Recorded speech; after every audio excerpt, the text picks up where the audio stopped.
I got so much motherfucking design on right now.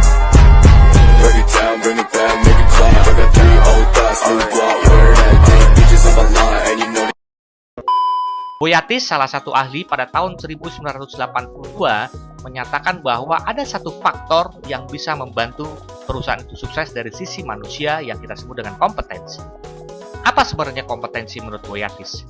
Dia mengatakan bahwa kompetensi adalah karakteristik dari seseorang yang berdampak pada performa yang efektif dan unggul di tempat kerja. Ini yang kita sebut dengan kompetensi. Lalu apa sebenarnya karakteristik tersebut sehingga menjadi satu yang kita sebut dengan kompetensi? Ahli lain menyatakan atau menambahkan bahwa seperti Gordon tahun 1998, karakteristik tersebut adalah berupa sikap, nilai, dan ketertarikan. Sementara Dale Ulrich menyatakan bahwa karakteristik tersebut adalah pengetahuan, keahlian, atau skill yang kemudian adalah karakteristik pribadi individu. Inilah yang kita sebut dengan karakteristik dari kompetensi. Atau mungkin yang bisa kita lihat secara sederhana adalah kita sebut dengan KSA, yaitu knowledge, skill, dan attitude, yang kita sebut dengan KSA framework, yang kita sebut dengan kompetensi. Apabila kita bisa membangun ini, maka kita bisa membangun manusia-manusia atau pekerja yang berkompeten untuk bekerja, sehingga akan berdampak kepada performa daripada perusahaan itu sendiri untuk mengalami yang kita sebut dengan kesuksesan. Ada yang udah tahu belum apa sih kompetensi itu? Untuk lebih jelasnya, simak video ini ya.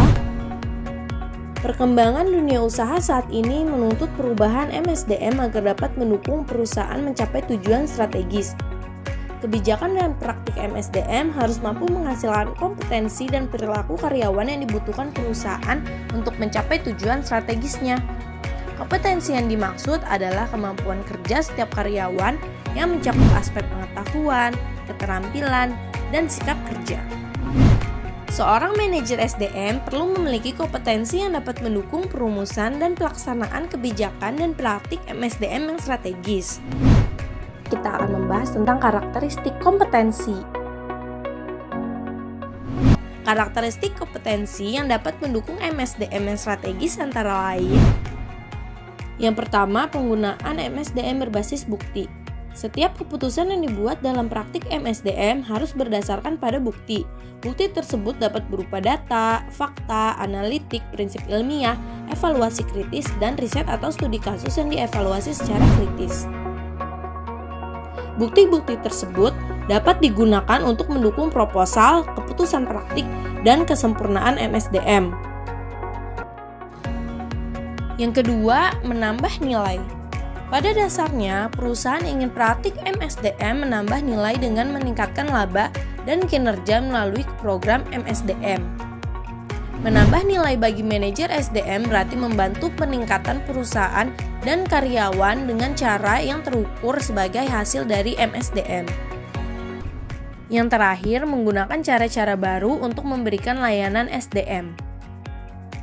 Guna mengantarkan layanan SDM yang efektif yang dilakukan secara inovatif dalam pelaksanaannya, layanan SDM tradisional yang berkaitan dengan administrasi dilakukan dengan dukungan teknologi.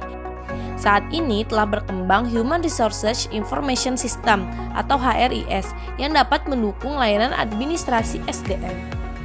HRIS biasanya memiliki fitur-fitur dasar seperti mendukung proses rekrutmen dan talent acquisition, kompensasi, manajemen organisasi, manajemen kehadiran, dan fitur-fitur lainnya menyesuaikan kebutuhan perusahaan.